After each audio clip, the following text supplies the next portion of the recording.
var gjöf frá máttarvöldunum og Guð fann þar skjól okkar þjóð.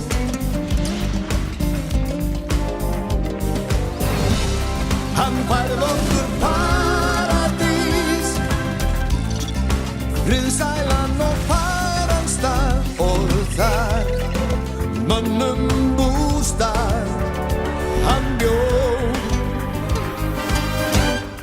og nefndi